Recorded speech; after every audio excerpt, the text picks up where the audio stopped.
What if we could predict environmental impact before it happens? At Dalhousie University, we're combining satellite technology with artificial intelligence to do exactly that.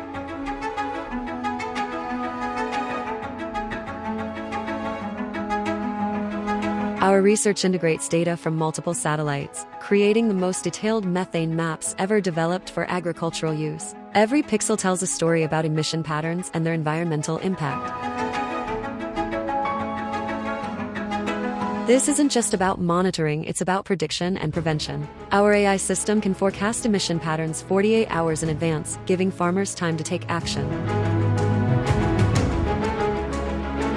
Initial results show a 45% improvement in emission detection accuracy and a 30% reduction in response time to environmental concerns.